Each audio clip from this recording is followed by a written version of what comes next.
How cold is too cold for our pets?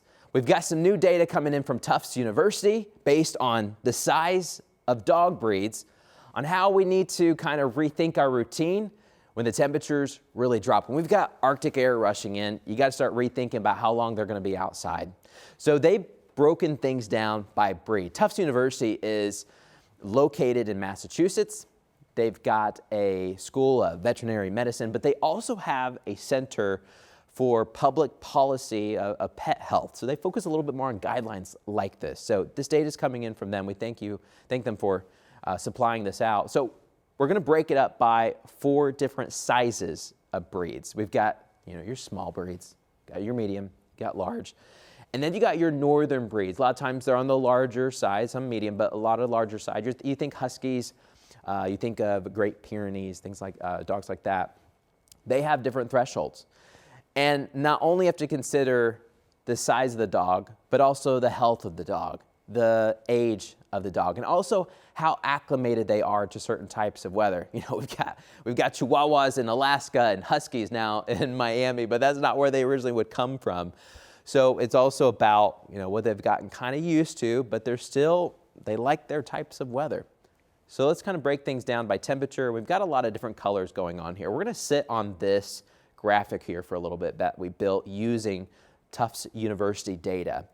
So we've got it broken up 4 columns, but you see there's green and yellow, orange and red and pink. And you can see the different categories that they listed these out. Green, you're totally fine. Absolutely no worries. When you get to the yellow, you start thinking maybe a little bit. There could be a low risk, but most times you're going to be okay. But you start to get some hazardous health possibilities once you get into the orange. Red gets dangerous, and then pink is life-threatening. So this is mainly considering long durations outside without shelter. If you have shelter, if it's dry, it's clean, and it's wind-blocked, you can kind of reduce your threat level by 1. The flip side, if it's actively raining or snowing or sleeting or icing or all those different things, you have to actually, they say, take the threat level and increase it by 1 or 2.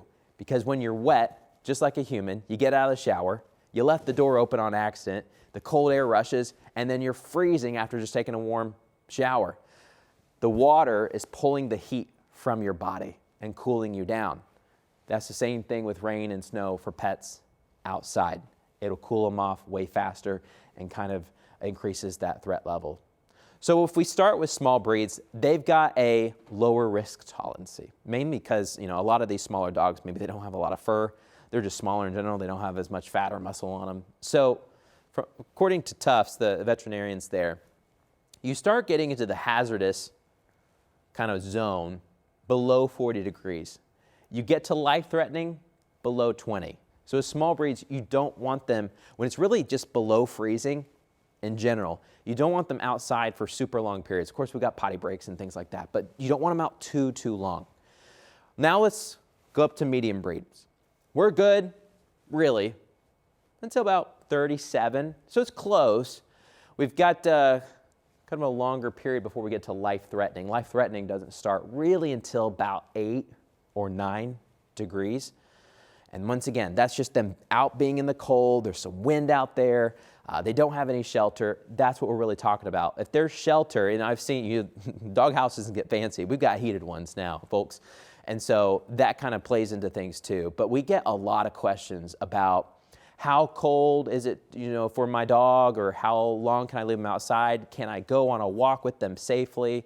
You could still do short walks, but the recommendation is for these longer walks, or you're just leaving them outside for several hours, maybe on a normal afternoon when the weather's nice. You've got to rethink things when it starts getting this cold. And this really isn't factoring wind chills. If the wind is really, really bad, you got to start kind of rethinking that into your calculation. This is just a rough guideline. It is not gospel. Make sure you check with your local veterinarian for specific details on your dog, on your dog's breed, all things like that. These are just general guidelines that we've gotten.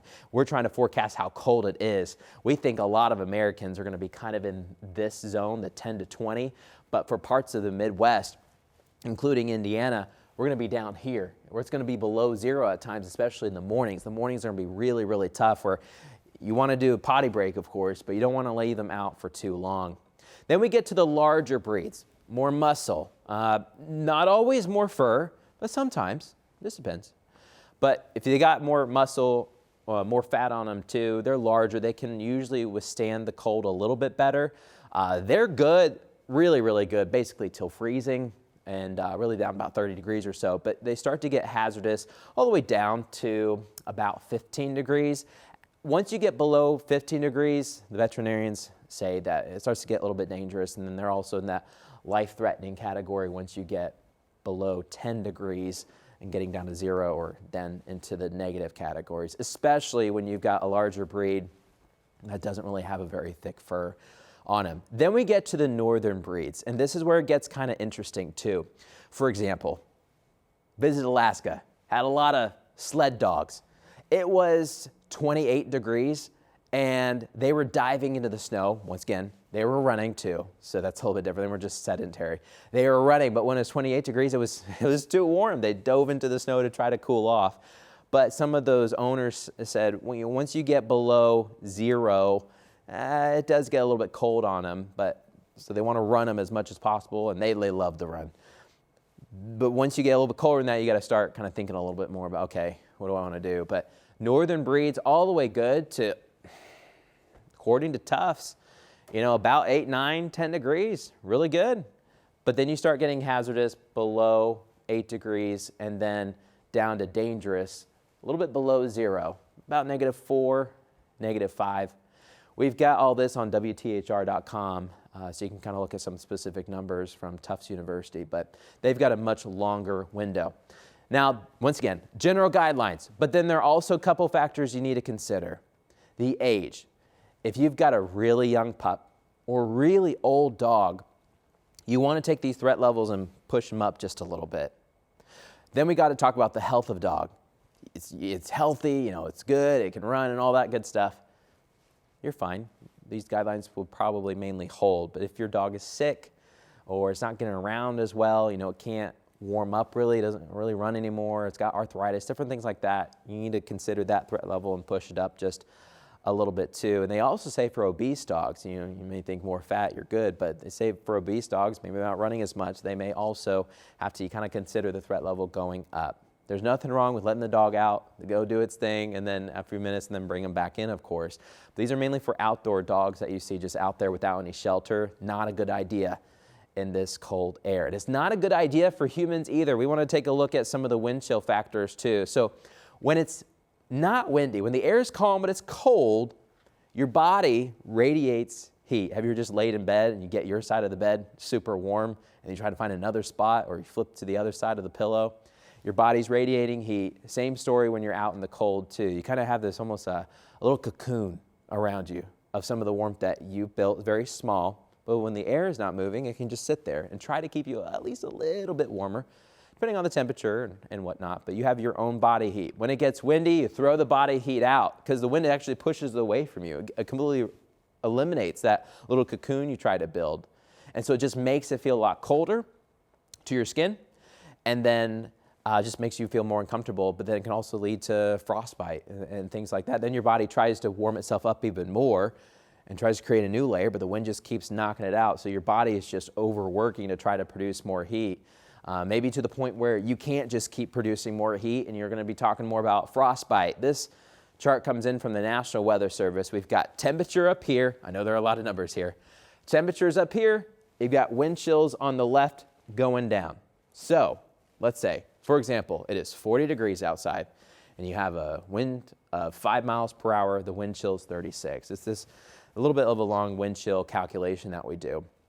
But this is roughly kind of how we kind of eyeball it too. If it's down to 0, even a 5 mile per hour wind, not a lot, can make it feel a lot colder. -11. Then you notice all these colors too. It's not just based on the wind chill number itself. A lot of it is kind of calculated with some wind. For example, we've got this kind of lighter blue, really the light blue is over here, maybe a medium kind of blue. 30-minute frostbite, you've got maybe -28, but all the way down to -52. That's for only 5 mile per hour wind. So it's not just based on the number, because a 52 down here is a different category. So these are your some of your guidelines for frostbite in about 30 minutes, down to 10 minutes. That's all it's going to take for some frostbite on your skin.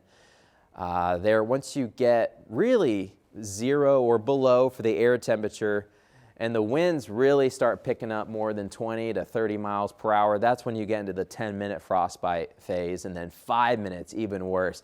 Usually we're -10, -15 or colder, so it's real cold. And then you start picking up winds at least 25, 30 miles per hour many times, and that'll get you into this category as well. But check this out. A temperature of -45 with a wind of 60 would give you a wind chill of -98. So this is the chart that we go off of, and you got different zones on when we got to think about frostbite. But our pets have to think about that as well. Here's another way to look at it. You got a temperature right at 0, big old goose egg. With different wind speeds, you've got different wind chills. So you can kind of see the speed here, at 20 miles per hour, it feels like 22. At 30 miles per hour, it feels like -26. So that's starting with a 0 for the temperature, but it shows you how the wind changes how it actually feels in that frostbite level too. So this is just a heads up about frostbite and wind chill. These are for actual air temperatures, not for wind chill specifically, but when it comes to our pets, make sure you keep a very close eye on them as the cold air rushes in. Bring them inside. They can still, of course, go outside, but for long durations, amount of time, or if they usually sleep outside, may want to reconsider depending on how cold it is getting where you live.